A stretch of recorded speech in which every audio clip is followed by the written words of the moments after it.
నేను మీ పెద్ది శ్రీనివాస్ గౌడ్ 37వ వార్డు నుంచి BRS party తరఫున పోటీ చేస్తూ ఉన్నాను. నా క్రమ సంఖ్య 3వ నెంబరు. 3వ నెంబర్ మీద కారు గుర్తుకు ఓటేసి నా అత్యధిక మెజార్టీతో గెలిపిస్తే సదా మీ సేవలో ఉంటానని మీకు విజ్ఞప్తి చేస్తాను. కౌన్సిలర్ అంటేనే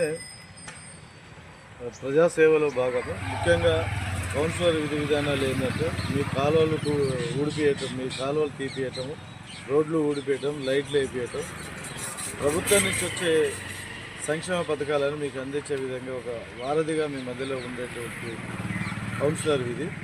మన అందులో భాగంగానే ఇవాళ కేసీఆర్ గారు తెలంగాణ రాష్ట్రం తెచ్చిన వ్యక్తిగా ఎన్నో పేదల సంక్షేమ పథకాలు ఆయన అమలు చేసినటువంటి పరిస్థితి అందరికీ కూడా తెలుసు.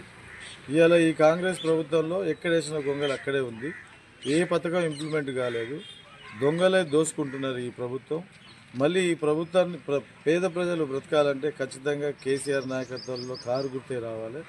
మీరు ఈ మున్సిపల్ ఎన్నికల్లో అత్యధిక మెజారిటీతో మీరు మున్సిపాలిటీ పంపించినట్టుంటే ఖచ్చితంగా రాబోయే కాలంలో పేదలకు అందేటటువంటి అన్ని పథకాలు మీ ఇంటికి చేరుతాయని మీకు తెలియజేస్తూ మీరు కారు గుర్తుకు ఓటేసి కేసీఆర్ గారిని బలపరచగలరని మనం